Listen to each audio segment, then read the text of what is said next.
Hey guys, this is Tiggy Maximus with Tiggy Maximus Talks on Spotify and YouTube, episode 215. Oh, yeah. Thank you guys for watching all these episodes, listening to these episodes. Tell your friends and family, donating to the podcast, which, by the way, you can click on the link on the Spotify episode, take you to a spot to donate to the podcast. Also, there's a link on my YouTube episodes where it'll take you to the link on Spotify and allows you to donate to the podcast. Anything is appreciated, guys. Thank you, thank you. So, on episode 215, we made it this far, guys. And we got the Super Bowl matchup. It's been pretty much two of the best teams in the league. I kind of wish the Detroit Lions would be there, but they're not. They lost to the Washington Commanders, who were the number 6 seed, when the Detroit Lions were number 1 in the NFC playoff bracket. And the Eagles at number 2 took care of business, destroyed the Washington Commanders 55-23. Quarterback for the Commanders, Jaden Daniels, looking pretty good. Looking pretty good for at least 2 weeks of the playoffs. Beat the Buccaneers, beat the Detroit Lions. And the Eagles figured out how to slow him down just enough so that the Eagles offense can just rev it up. And, blew out the Commanders, scored 3 touchdowns in the fourth quarter, put a icing on the cake. It was actually 34-23, actually. And, unfortunately, the Eagles just had too much. Too much Saquon Barkley, too much Shipley, too much Jalen Hurts. Yeah, 7 rushing touchdowns, I believe, was what I looked at the stat sheet. And apparently the tush push is also a thing. But other than that, Eagles look pretty balanced. Passing, running, defense. They got all 3 parts working together. And we'll see how their Super Bowl opponent is going to be the 2-time defending Super Bowl champions, the Kansas City Chiefs. Played a very tough game back and forth with the Buffalo Bills, who were the number 2 seed. Kansas City Chiefs are number 1 in the AFC playoff bracket. And,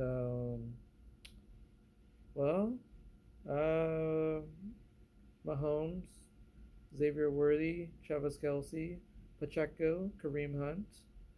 The defense pretty much kept level with the Buffalo Bills, was ahead by 11 early, and then the Bills came back to take the lead. But Mahomes, doing Mahomes things, got the team back, got another touchdown, went up 29-22. The Buffalo Bills, I believe, had got the touchdown, the tie, made it 29-29. But of course, Mahomes, so clutch when it comes down to it. Got the team down to the red zone, close to the red zone, and got the team a field goal to go ahead 32-29. And then the Bills, they just couldn't get that 4th down conversion. And I think the tight end Kincaid had a pass that he could have caught, but gotta say, Josh Allen didn't put himself in a great position, and that was like a just chucked it up there. And Kincaid got his hands on it, but unfortunately couldn't corral it in, couldn't make it a catch, despite the fact that he had to go get it. Which is funny because the Baltimore Ravens had played the Buffalo Bills the week prior, and the tight end Mark Andrews couldn't get the 2-point conversion catch. down properly. He was backing himself into the catch, or he was trying to back himself into the goal line. But unfortunately, when you're basically running backwards and trying to make a catch, doesn't I don't know how that's comfortable for anyone because you're doing one thing, trying to watch where you don't hurt yourself falling backwards, but trying to catch while thinking of that. So pretty tough. And unfortunately, the Bills and the Ravens are not going to the Super Bowl. The Chiefs are pretty much holding steady, the number one team in the NFL. Um,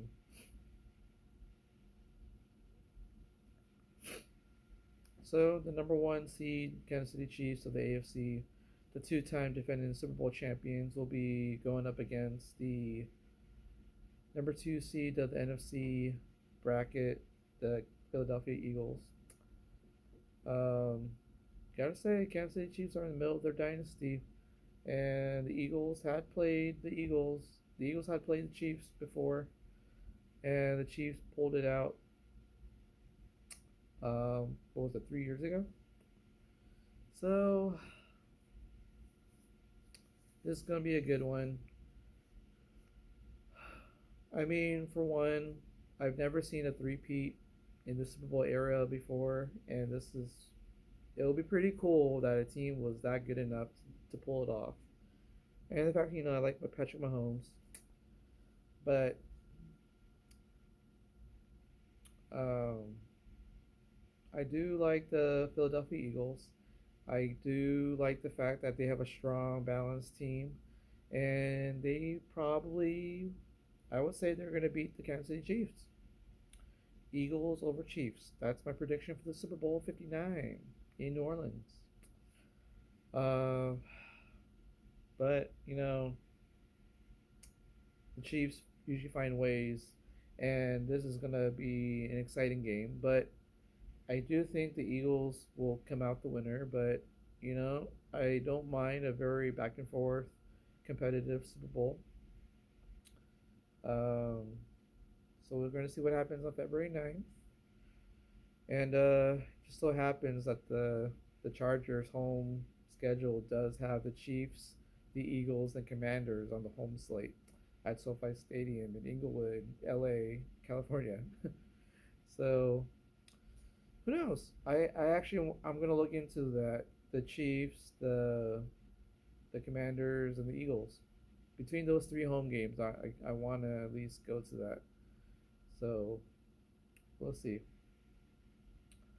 Um, oh yeah, the Minnesota Vikings. They're on the schedule too. So I gotta say, um, this NFL season has been pretty good. The Chargers are 11-6, first year under Jim Harbaugh, playoff appearance, and now the Chargers have the 22nd pick in the 2025 NFL draft, and we're gonna see who the Chargers might go pick at 22. Hopefully, Tyler Warren, tight end for the Penn State, is there. Maybe Shamar Stewart, defensive lineman for Texas A&M. So who knows where the Chargers are gonna go, offense or defense.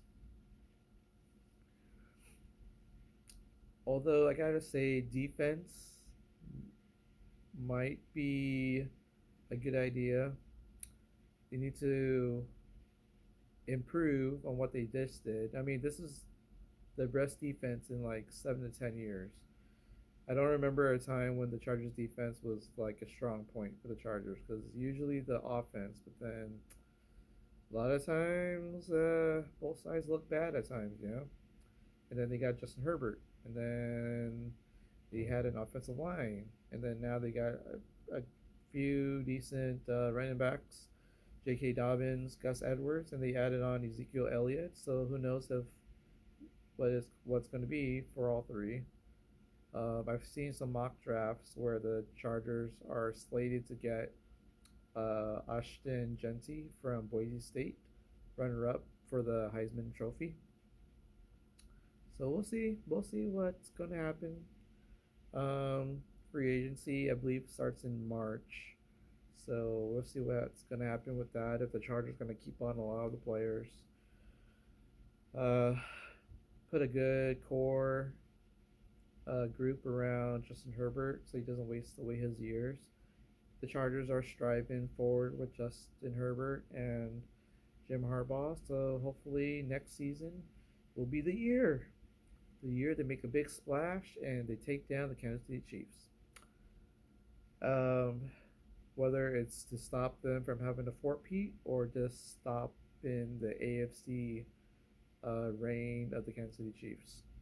The Chargers got it, got what they got what it takes to take down the Chiefs. We're so close. I'm very hopeful of that. So, oh, um, so I gotta try out this great place, Mexican food place in downtown San Diego. It's called Taco Centro, and on Fifth Avenue, close to Fifth Avenue, Fifth Avenue or Island or something. So it's very close to the Strip, and I think it's Island and Fifth. I think it's yeah. So I got a chance to try out their really big, very thick Cali surf and turf burrito. Gotta say, it was pretty good. Green asada was good. The shrimp was good. The French fries were good. The tortilla they used was good. The salsa was really good. And I gotta say, it was very yummy, tasty, delicious. Um, I don't think I remember a place where they had good salsa and a very good Cali surf and turf burrito. So this was a rare find, thanks to Ryan Archuleta, the comic. Um, I gotta say the burrito was a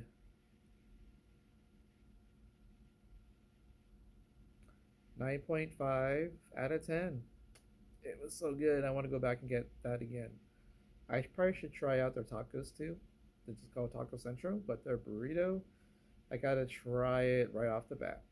And I'm glad I did. Thumbs up. Um,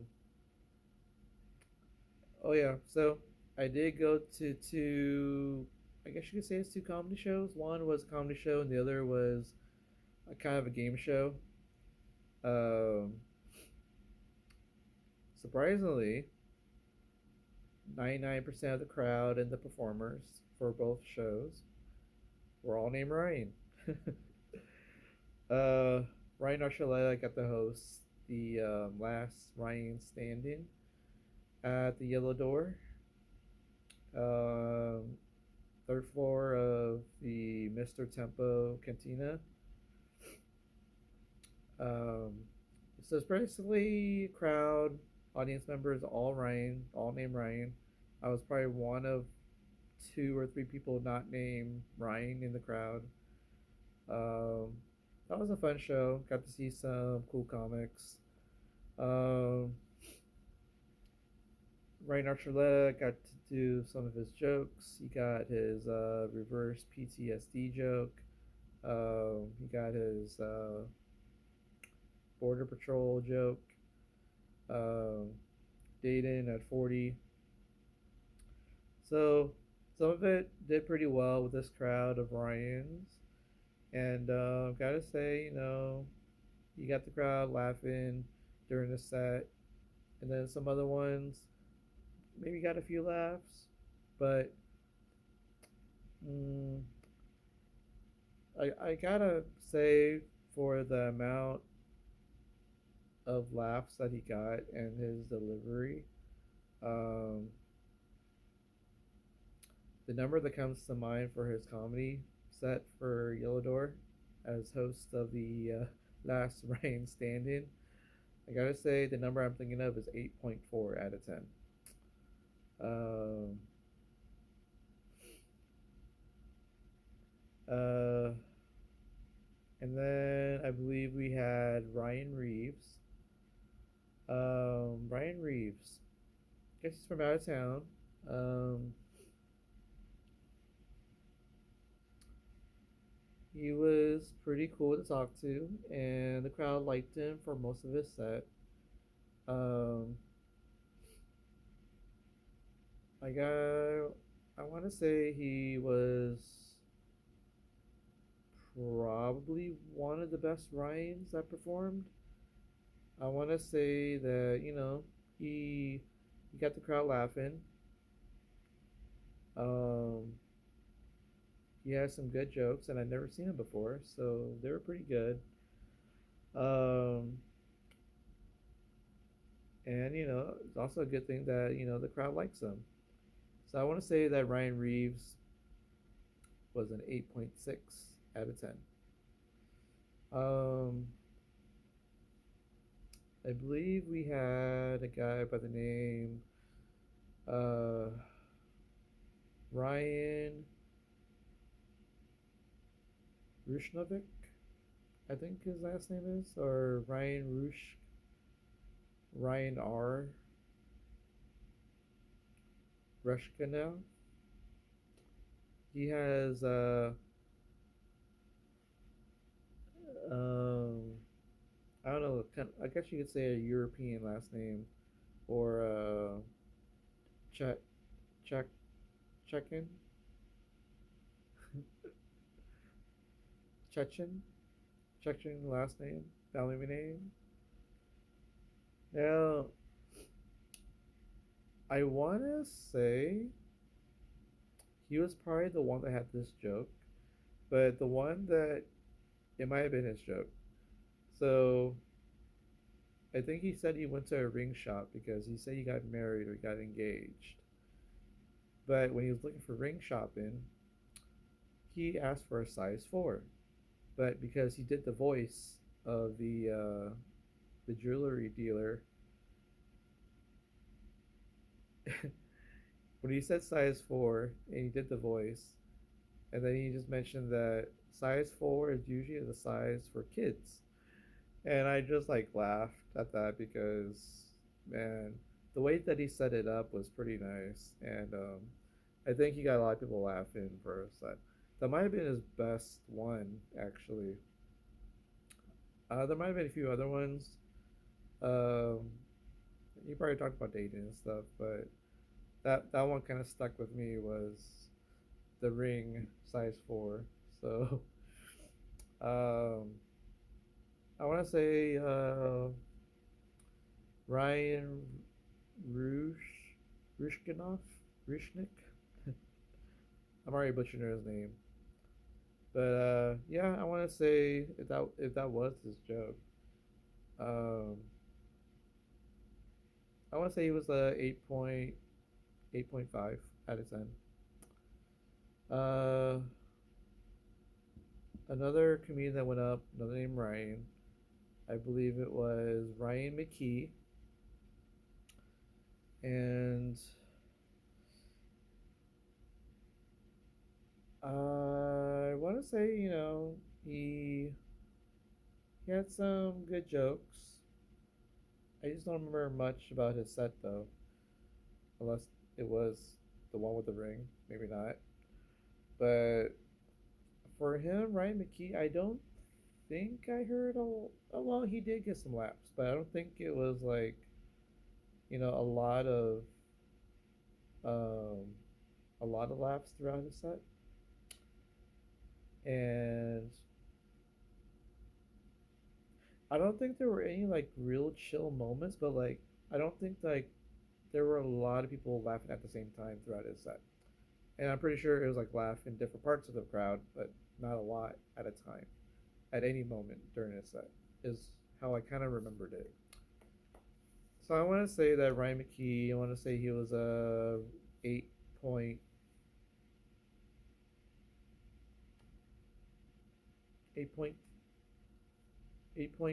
out of 10. Yeah. And then we got Ryan the cable viewer. Guy has like long hair, and he always likes to wear a suit. I think he was wearing blue. Um, And so at first, I thought he wasn't getting much reactions during his set, but I kind of felt that he might have one of those jokes that were like, I guess it's called dry jokes, dry comedy. So it has a delayed reaction of laughs when he does tell the jokes, and it kind of makes you think sometimes. So because that it becomes funny after you let it sink in for a while, it it seems to have caught on with the crowd. And for me, initially I thought he was starting pretty slow, but if you listen to his jokes carefully and the way that it was received, it actually wasn't too bad. Um, I want to say that Ryan, the cable viewer, um, I want to say 8.5 out of 10. And then we got Ryan Mervis. Guy has a very flashy fashion sense, and he knows that. And he started off pretty strong, and of course, he talked about his outfit, and so he got a lot of laughs in the beginning, and I guess because he talks about his outfits, his appearance, it got some good laughs from the crowd. It was a lot of laughs early on. But I noticed that towards the last 5 minutes, it got really slow, like really slow. And then he really slowed down with each bit that he was working on. But I kind of, not in a sense like tuned out, but I kind of lost the motive to keep laughing if it was something that I picked up that was funny from his set. So the way that he closed out, it wasn't as great as the beginning, but it happens. And I gotta say, Ryan Mervis, I'll give him an 8.5 out of 10. Um, so I guess my favorite of the night was Ryan Reeves. So, um, yeah, a lot of these Ryans. This is a Ryan meetup. This is a large gathering of people named Ryan at one place at the same time. So this has to be a Guinness World Record or something. But they like to party, and they like to party so hard that they did a conga line on the rooftop, the Celio rooftop, on top of Yellow Door and Mr. Cantina. They partied so hard that apparently they broke through the wooden floor right by the bar. That was something to see. But I was like, why do I only see the top half of people's bodies? And then they're trying to get out of a hole. And I didn't realize how big the hole was. But apparently, when so many Ryans are in the same spot on a wooden floor, I guess that's bound to happen. You're going to break through the floor. That was groundbreaking, so to speak. So, and of course, afterwards I went to get the, you know, Taco Centro, uh, surf and turf Cali burrito. So that was a good Thursday night. No, Friday night. That was a good Friday night. Now for Saturday night, um,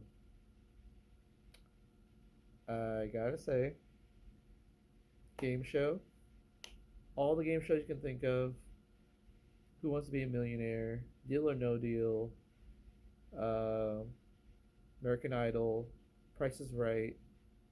Are You Smarter Than the Fifth Grader? Jeopardy? Family Feud?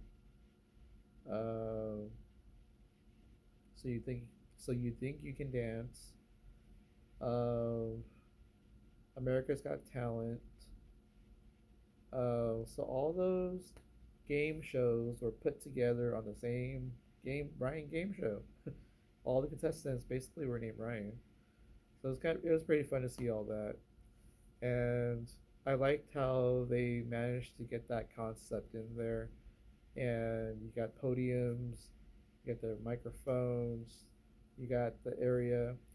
What stood out to me, despite all the games, and I like Family Feud, I like Jeopardy, it was the talent portion. I think it was like America's Got Talent. There was this guy named Ryan, of course. He balanced a ladder on his mouth, and he had balanced a chair on his mouth before he put the ladder on. I was like, this is a big ladder, and this is not like one of those like the lightweight movie prop ones or something. This is like a full scale, real life ladder that he put on his mouth and balanced it. And I'm wondering, that is a strong lip, a strong mouth that he did that. Um, I was impressed, and I think he won the award for best talent for the America's Got Talent. So um, there was a time I think there was uh, I think it was like 4 or 5 against 1 for Family Feud. Um, it was all the answers related to the word Ryan, name Ryan. So The Price is Right. That was kind of cool. Although they incorporated a lot with Cameo, and the guy's named Ryan who did cameos and guessed the price of what they were charging. And of course, there was Jeopardy where nobody won, so it's a three-way tie for $0. That was something. Um, but yeah, fun concept. Everybody had a good time. I got to meet the DJ Ryan ESL. I got to meet the photographer Ryan Rose. I got to meet some open mic Ryans actually. Ryan Collins. He was a pretty cool guy to talk to. Um, and honestly, it was a great 2 days of shows. Um, I gotta say the Ryan game show. I want to say that was um, 9.3 out of 10. Super fun. Fit everything in there. Um, and they were consistent throughout the whole game show. So I like that. And I had a good time. And of course, I got to meet some new people too. I got to meet Natalie and Elias. They're a cool couple to meet. And meeting the DJ Ryan ESL. Um, so kudos to Ryan Archuleta for being a big part of putting this all together. Finding out about this Ryan meetup group coming to San Diego, and all these Ryans had a blast. I had a blast with them, even though I'm not named Ryan, but who knows?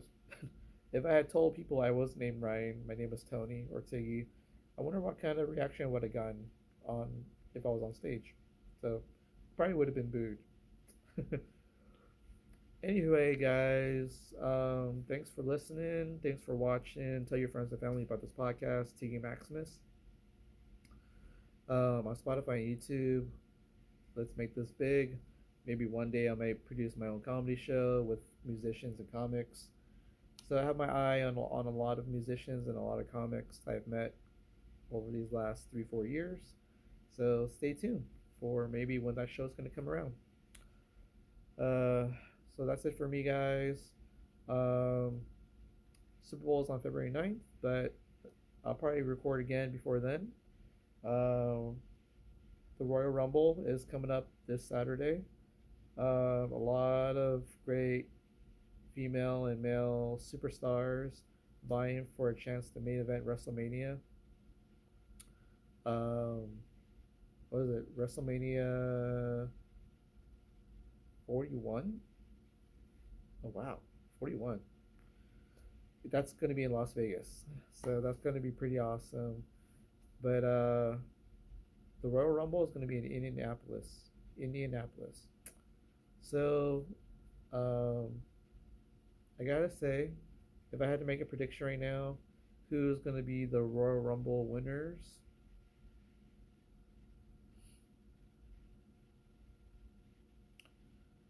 I gotta say, for the women, I am looking at Bianca Belair to win the Royal Rumble, and I think she is going to challenge Rhea Ripley at WrestleMania 41. I've been waiting for that actually. I think that's going to be pretty awesome how that one's going to turn out. And that was probably a couple years in the making actually. I remember when they were both champions, they were going to see each other at some point. But now that Bianca is a tag team champion, women's tag team champion, but I think she wants her singles title again. So, and Rhea versus Bianca is going to be pretty explosive. Be a lot of fireworks, a lot of great moves. Can't wait to see that matchup. The guys, ooh, there's a lot of possibilities, especially since your champions are Gunther and Cody Rhodes. I mean, we just saw the debut for a few weeks now. Penta coming over from AEW, and he was in the Triple A League. It's the Mexican Professional Wrestling League, where Penta does a lot of destroyers. So I guess you'd call them Canadian destroyers, but this could be a Mexican destroyer. So kind of fit in. Or I just call him Missile Destroyer. He does it pretty well. And then his whole Cerro Miedo. I like that. He's like one of my favorite guys out there. And now that he's in WWE, I'm so happy. But I don't think he's gonna win the Rumble. But if he wins it, I'll be so happy. But I got a feeling that the guy who's gonna win the Royal Rumble,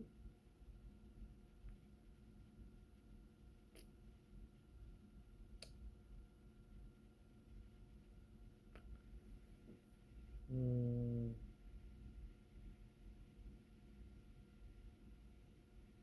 you know, I gotta say, uh, I think it's gonna be CM Punk. So that's my pick.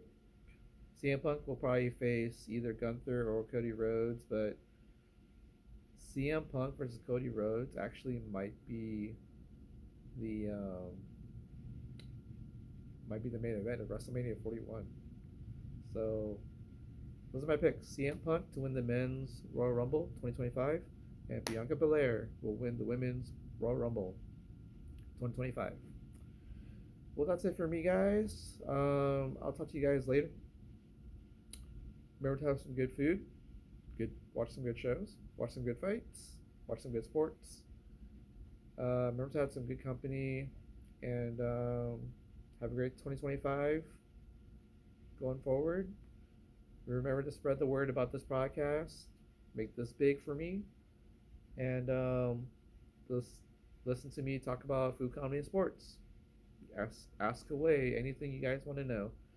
I am happy to inform everybody, give you my 3 cents about food, comedy, and sports. I'm a big foodie.